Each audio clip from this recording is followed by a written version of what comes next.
And welcome back to the Unathletic, everyone. When we were last with you, I was giving you kind of a recap of what happened this week at Augusta National, and now we're going to go into one of my favorite segments, and that is Ride the Bus. And riding the bus this week is Padres first baseman Eric Hosmer for a pretty much costing the Padres the game. Yeah, he blew the game. Ben, do you want to go ahead and fill in our listeners as to what happened? Yeah. Okay. So I think even more so the context of this, I had to watch this whole game because I was working this game. I had to show up 4 hours before the game because that's just like procedure where I work. And so I showed up 4 hours before the game, sat through this whole game, 0-0 into the 10th. So it's just a lifeless game to begin with. And then we were talking about it earlier. The Astros were able to just grind out some wins. This win, they were just straight up lucky. And I think in order to be one of the great teams, you do have to get lucky sometimes. It's better be lucky than good. So essentially what happened was there was a runner at second base, Alex Bregman at the plate, Phil Maton pitching. Phil Maton throws the ball to Alex Bregman. There's 2 outs in, I believe this is the bottom of the 11th inning. And infield fly, way up high, kind of in between the pitcher's mound, home plate, and first base in that area, in fair territory. This ball goes up. A.J. Ellis and the Padres catcher and Phil Maton point up to the ball. Eric Hosmer runs in. So, therefore, by pointing to the ball, you would think, okay, that's Eric Hosmer's ball, especially since there's a runner on second. The catcher needs to stay at home plate, and also you don't want the pitcher going to get the ball because of injury hazard. That's just a baseball procedural thing. So it's Eric Hosmer's ball, clearly. Eric Hosmer, ride the freaking bus for not catching this ball, letting it drop. The runner scores. Astros win 1-0, and I had just sat and watched, just been at my work for 7 hours, just waiting for something to happen, and you leave me with that, Eric Hosmer. So for that, Eric Hosmer, ride the bus. I mean, even more so, we're paying him upwards of over $140 million to be the guy. And the face of San Diego sports now. Face of San Diego sports. He's a Gold Glove first baseman. He just wrote himself off of any chance of winning a Gold Glove this year due to that play. And that was just atrocious. It was just... He himself even just looked so defeated. The moment he knew that he overran that ball, he just put his head down and his hands on his knees and just looked down. And so, Eric Hosmer, ride the freaking bus because you put me and everyone else at my work through so much over the weekend. I would just like to say that when I played JV high school baseball my senior year, I dropped my share of fly balls. Yeah, okay, well, Major League Baseball is a little bit different than JV high school baseball at Parker, okay? I'm saying, Eric, I can relate. I can relate.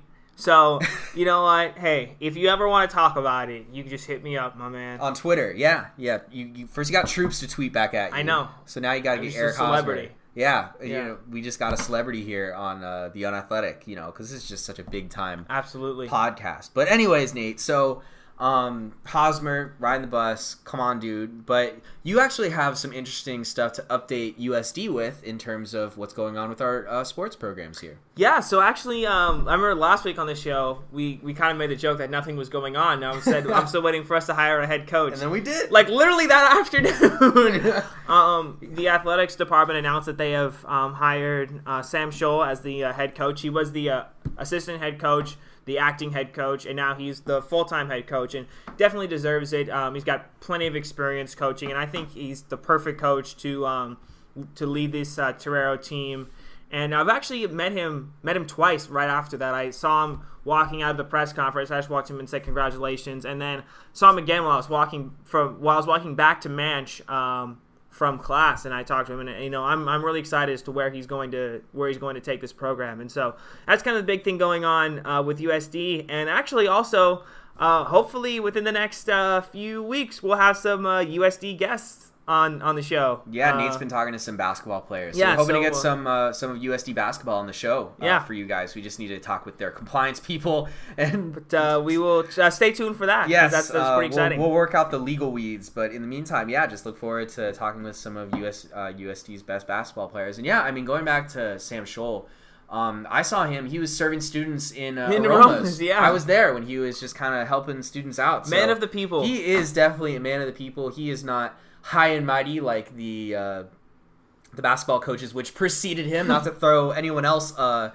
to get anyone else on Ride the Bus, but we won't even go there. But an exciting time for USD basketball, and let's just hope that we can kind of just turn the trajectory around in terms of what the sort of news that has transpired over the past couple weeks. Yeah, I think that they've kind of everything has moved on from that, and I think that now everything is focused on the here and now and the future instead of some of the things that happened in the past. Yeah, definitely. And Nate, I think to close out the show, as always, what we like to do is give you our final thoughts of what we will be watching this upcoming week in the world of sports. So Nate, what will you be watching this week? Well, I'm really going to be paying attention to this upcoming Red Sox-Yankee series. Oh, yeah. This is something that, all offseason Yankee fans were talking mess over social media and all that. So if the Red Sox can sweep the Yankees, then it's, it'll be great. It'll be great, especially, if Giancarlo Stanton struggles. I've got some funny tweets planned. So, oh, my gosh. Wow, yes. Pre-planned tweets. Yes. There you go. So for me, what I'll be watching is I'll actually be watching Arsenal's Europa League matchup this Thursday against CSKA Moscow. This is the second leg of that matchup. In the previous, the first leg of the tie, Arsenal was able to take care of business by winning by a score of 4-1. You got 2 goals from Alex Lacazette in that game. And so in this second leg, I'm just hoping that Arsenal will be able to just close it out and get it done, move on to the semifinals. But what's scary, we were kind of talking about it with Liverpool, is all the sides that will be in the Europa League semifinals coming up real quick based on sort of the first leg results. Really impressive sides. You have Lazio, you have Atletico Madrid, and you have, I believe it's Marseille. Marseille, yeah. Is the other team. Dimitri Payet and company there, who are always quality. So it's definitely going to be a tough road ahead for Arsenal, but I believe they can do it. They took care of AC Milan rather handily. So it's our last thing to play for, and it's our shot at getting back to the Champions League, and hopefully not drawing Bayern again, because Lord knows that would happen to us pretty much every single year. But yeah, I think that does it for this week's edition of the Unathletic. Thank you guys so much for giving us a listen, and we'll be back next Monday, Nate. So we'll not see you. You guys will be listening to us then. Have a great week, everyone. Have a good week, everyone. Woo! Woo! Yeah! Like what you're hearing? Well, I've got news for you.